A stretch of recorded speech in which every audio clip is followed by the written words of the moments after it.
Assalamualaikum warahmatullahi wabarakatuh. Nabi Isa alaihissalam memiliki kedudukan tinggi bagi umat Islam. Beliau merupakan anak dari wanita suci, yakni Ibunda Siti Maryam. Begitu banyak mukjizat yang diberikan Allah Subhanahu wa Ta'ala kepada Nabi Isa alaihissalam. Di antara mukjizatnya ialah mampu berbicara saat usianya masih bayi, menyembuhkan orang yang buta, bahkan beliau mampu menghidupkan orang yang sudah meninggal dunia. Hal ini menjadi celah bagi iblis untuk membuatnya terpedaya. Pada suatu ketika, iblis menemui Nabi Isa alaihissalam untuk menyesatkannya. Perkataan iblis bertujuan membuatnya terlena, namun Nabi Isa alaihissalam menolaknya. Lalu datanglah malaikat memukul iblis hingga terpental sejauh pancaran sinar matahari. Lantas, seperti apa kisahnya? Perbincangan Nabi Isa alaihissalam dan iblis ini berkisaran tentang kemampuan yang dimiliki oleh sang Nabi. Dijelaskan dalam Al-Quran jika Nabi Isa mampu berbicara ketika masih dalam buayan. Sang Nabi juga mampu menyembuhkan orang yang buta sejak lahir. Bahkan ia juga bisa mengeluarkan dan menghidupkan orang mati dalam kubur. Hal ini dijelaskan dalam Al-Quran surat Al-Maidah ayat 110. Allah Subhanahu wa Ta'ala berfirman, "Ingatlah ketika Allah berfirman, wahai Isa putra Maryam, ingatlah nikmatku kepadamu dan kepada ibumu, sewaktu aku menguatkanmu dengan Rohul Kudus.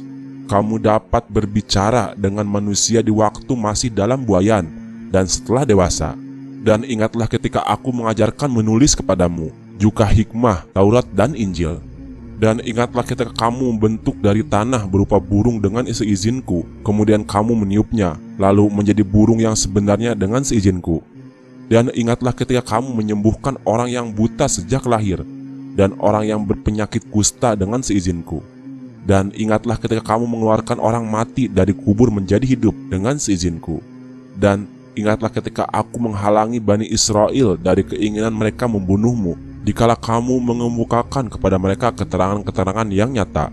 Lalu orang-orang kafir di antara mereka berkata, ini tidak lain hanyalah sihir yang nyata." Menurut iblis, kemampuannya tersebut merupakan sifat ketuhanan yang dimiliki oleh Nabi Isa alaihissalam.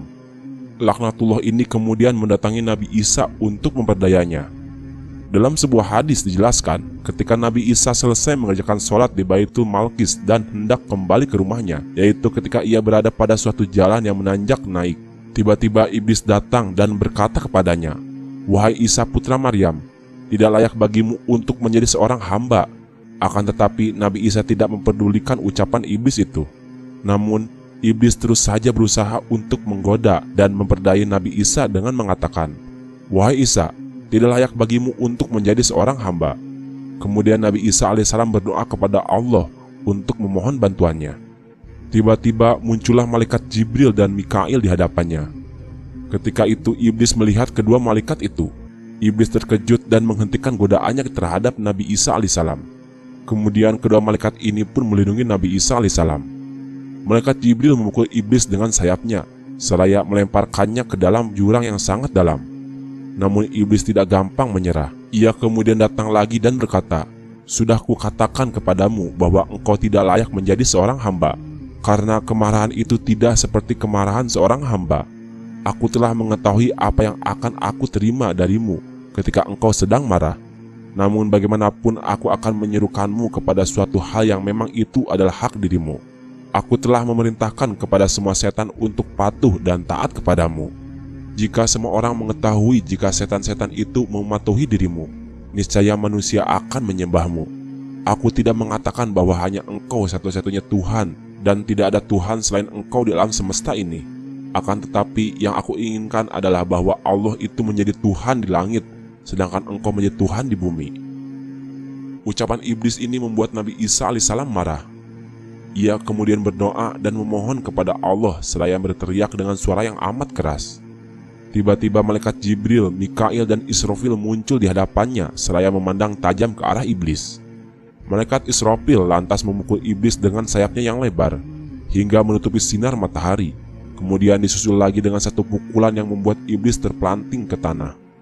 Lalu iblis pun berkata kepada Nabi Isa alaihissalam, "Wahai Isa, pada hari ini aku berjumpa dengan dirimu dalam keadaan yang sangat lelah. Kemudian malaikat Israfil kembali melemparkan iblis ke mata air yang sangat panas. Di mata air tersebut ada 7 malaikat yang menenggelamkannya ke dalam lumpur hitam setiap kali iblis berusaha keluar dari sana. Kemudian iblis jerak dan tidak pernah kembali menemui Nabi Isa alaihissalam. Subhanallah, wallahu a'lam bishawab.